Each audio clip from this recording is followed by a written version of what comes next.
Heréndira Sandoval, secretaria de la Función Pública, que nos tome la comunicación. Secretaria, ¿cómo está? Buenas tardes. Hola Enrique, muy bien, para servirte aquí. Oiga, ¿cómo le van a hacer desde la Función Pública para la vigilancia de estas acciones de austeridad que ya son decreto presidencial publicado en el Diario Oficial? Sí, como sabes, la Secretaría de la Función Pública es la dependencia, la institución encargada de vigilar el cumplimiento de la Ley Federal de Austeridad Republicana. La auspiciamos, la empujamos, trabajamos mucho para que se volviera ley esta cuestión de austeridad republicana y por ello es que nos corresponde a través de nuestros órganos internos de control, que son nuestros ojos y brazos en toda la Administración Pública Federal, para el control, para la vigilancia y por supuesto pues para la asignación de la responsabilidad cuando no haya un comportamiento debido y austero y justo y eficaz.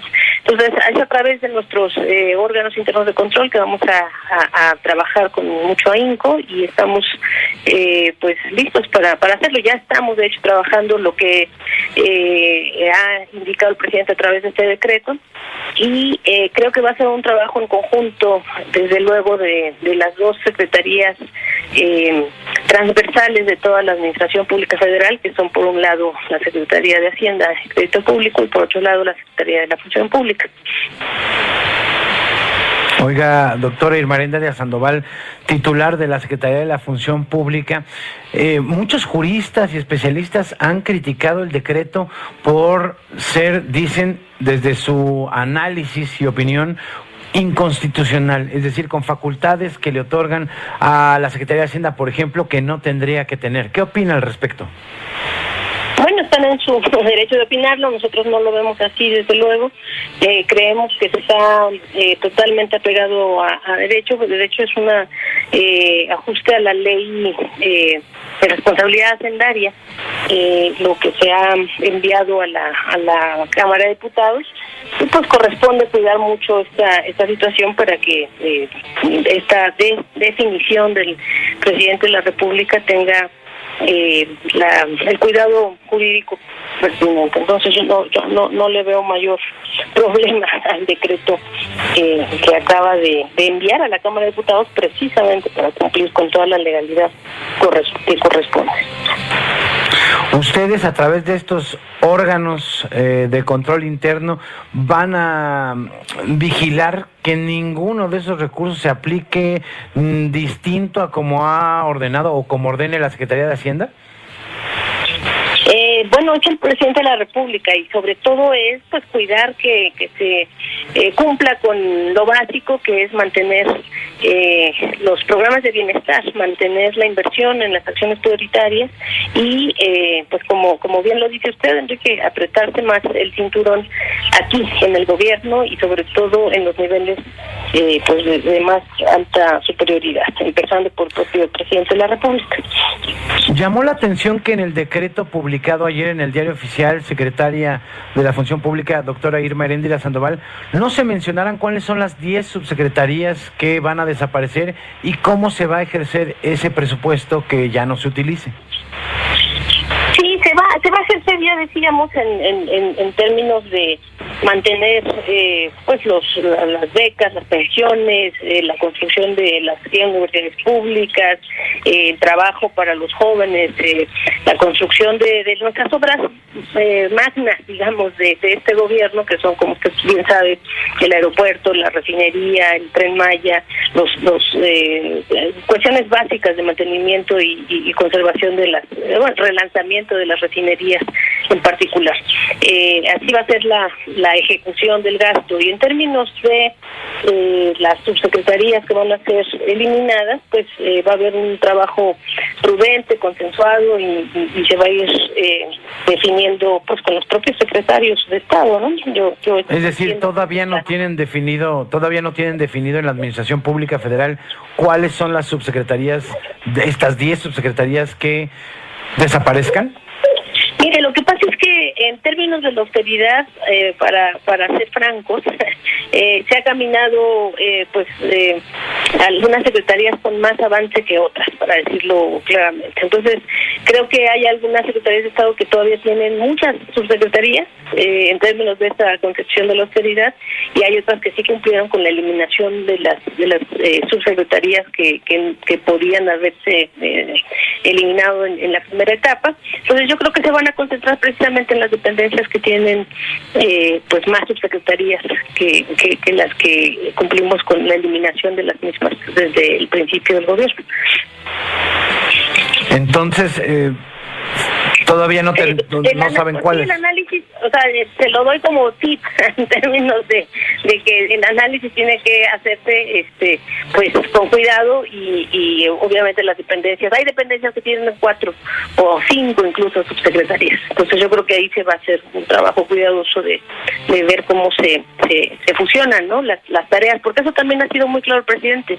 Las tareas siguen, nadie se queda en la calle, al contrario, todos los funcionarios públicos van a ser reasignados a estos proyectos prioritarios, a estas tareas de desarrollo que nos corresponde como gobierno atender, y los titulares de las subsecretarías incluso también tienen garantizado un espacio en el gobierno del presidente de la República, ya lo ha definido muy claramente. O sea, es reducir el tamaño de la administración pública, pero esos puestos de trabajo de esas 10 subsecretarías que llegaran a desaparecer, que todavía no deciden cuáles, no van a perder su chamba. No, exactamente, no se trata de generar en lo más mínimo desempleo, y se trata de cumplir con la Constitución, de tener un gobierno austero, un gobierno efectivo, eficiente, de tener sobre todo un gobierno dedicado a lo esencial, un gobierno que se dedique a las necesidades, más ahora en un momento de crisis económica, no solamente doméstica, nacional, sino una crisis incluso sistémica, ¿no? Cuando se habla de austeridad, de estos ahorros, por primera vez es el gobierno el que se aprieta el cinturón y no las clases medias con más impuestos, etcétera. En este momento de pandemia y de crisis económica provocada por esta misma situación de emergencia sanitaria, secretaria, ¿no sería mejor que el gobierno gaste, para generar más flujo financiero y demás? Sí, pero obviamente hay inversión y el gobierno va a gastar, pero no va a gastar en lo que se gastaba tradicionalmente en otras administraciones, que eran estos gastos de operación, estos gastos de alguna forma incluso hasta superfluos, sino gastos de inversión verdadera, y ya les digo, de programas de desarrollo, de programas de infraestructura, de programas que estén para el crecimiento y para el bienestar del pueblo. Entonces sí se va a gastar, evidentemente, pero no se va a ejercer, en la misma tendencia de gastos no sustantivos, de gastos no importantes para el desarrollo. Ha sido nota esta semana el tema de los fideicomisos, sobre todo los que tienen que ver con el FONCA, con los artistas, y la respuesta que usted les dio de serénense artistas. ¿Sigue pensando lo mismo o qué va a pasar con ese dinero destinado para los creadores? No, bueno, pues está ahí la definición también dentro de este asunto. Es una cuestión de alta prioridad para el presidente y para todos los que estamos junto a él en el gobierno, de que es indispensable que los fideicomisos sin estructura, los fideicomisos y los fondos y los mandatos sin estructura, sin control, sin rendición de cuentas, se eliminen por un lado en esta figura que viene del derecho privado y que se importa al derecho público, y que es necesario eliminar como figura jurídica, y los recursos se quedan ahí y se quedan para los mismos fines, se quedan para las mismas misiones, y de hecho se quedan con mayor claridad en el caso de los artistas, pues para el beneficio de los artistas, en el caso de los estudiantes para el beneficio de los estudiantes, en el caso del desarrollo agropecuario lo mismo. Es decir, hay 300, casi 400 fideicomisos sin estructura, Enrique, en toda la administración pública federal, que encapsulan en una figura que viene del derecho privado, que viene de el derecho mercantil, para hablar claro, encapsulan 3 puntos porcentuales del PIB. Entonces no es poca cosa lo que está ahí, sin rendición de cuentas, sin transparencia en la cuenta pública en la Cámara de Diputados y sin control por parte del gobierno a través de su Secretaría de la Función Pública. Entonces, por ello es que es un programa prioritario del presidente, y ya lo anunció, incluso también ya está puesto en un decreto del 1 de abril, pues la eliminación de no solo el FONCA, sino todos los fideicomisos sin estructura, eso se lo subrayo. Ahora, hay gente que es beneficiaria de estos fideicomisos. ¿Qué le dice a estas creadoras, etcétera, a estos beneficiarios de estos fideicomisos que van a desaparecer? ¿Van a seguir con este beneficio hasta el término o cómo se va a hacer el borrón y cuenta nueva de los fideicomisos? No, obviamente los van a seguir recibiendo todos sus beneficios, sus apoyos, y desde luego incluso con mayor velocidad, con mayor claridad y sobre todo con mayor equidad y justicia, que es lo que señalamos, ¿no? No ha imperado ni la equidad ni la transparencia ni la justicia en los gobiernos que antecedieron al presidente actual. Muy bien, entonces el decreto ya está ahí listo, falta que definan cuáles son las subsecretarías para reorientar ese presupuesto.